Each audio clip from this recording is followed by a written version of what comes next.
kayo sa ride ko. Personalize, mahulay, matipid. Pwede ko pa rin dalhin kahit saan. But, hindi yan. Ito ang astig ko na ride. Mga ka-vlog, ano nga ba ang mga bike na patok sa ating mga teams ngayon? Kung malaman yung feel syempre, ano ba yung feel na nakasakay ka sa isang mountain bike? Masarap. Kasi tinitingnan ka ng mga tao, ibang motor kasi maliit. So, iba sa lahat. Isang klase ng mini bike, ang monkey bike. Tinawag itong monkey bike dahil sa forma nito. Yung ganito ang height ang normal na motorbike. Halos kalahati lang nito ang monkey bike. May kaswatan, 25 inches lang. Pero huwag kang maluloko sa size nito. Paano kung kaya ito? Sa ganitong klaseng monkey bike, kung gusto mong pagkasyahin sa sasakyan, itutupi mo lang ang manibela.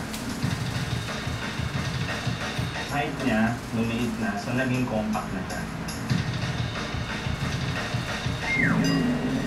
Okay mga ka-vlog, eto na. Mag-stroll na kami gamit ang aming mga monkey bikes.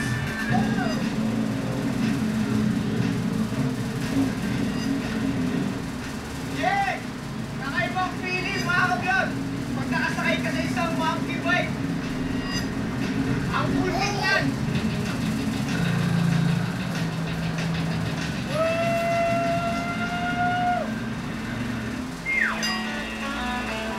Bukod sa monkey bikes, usong-uso din sa campus ang mga bike na tulad ng Versables at Striders. Hey Marnel and Dan, pag-usapan naman natin yung mga bikes na nasa harapan natin ngayon. Tawag dito is Batavus bike. Ginagamitan siya ng key para sa lock ng buong bike. Tapos yung key na rin yung ginagamit para pwede natin siyang i-park sa poste. Kasi kami iniiwan lang namin siya dito. Wala siyang brake dito sa Kasi yung brake niya is nandito sa pedal. So kailangan mo mag-back pedal para mag-brake siya. So, let's talk naman about this bike. Ano ba tawag dito? That's also folding bike, pero it was designed by China. Para siya mapo-fold, so ano siya? Lalo na kung malapit na yung pupuntahan mo. So hindi mo na kailangan maglakad or to ride a jeep. I-assemble mo lang yung bike when you're ready to go. Paano? Mga ka-vlog, ito na yung ride ko. Basta na ako. Kung yung ride ko kanina,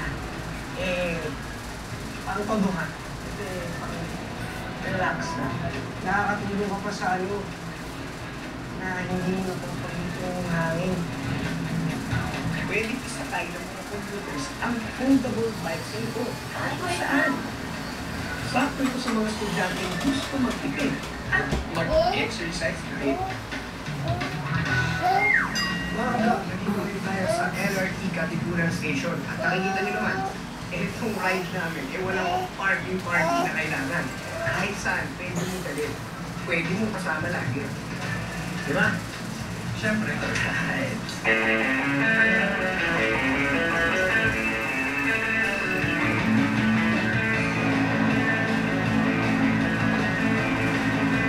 Kita niyo naman mga ka-vlog, mas tipid ito for commuters like us.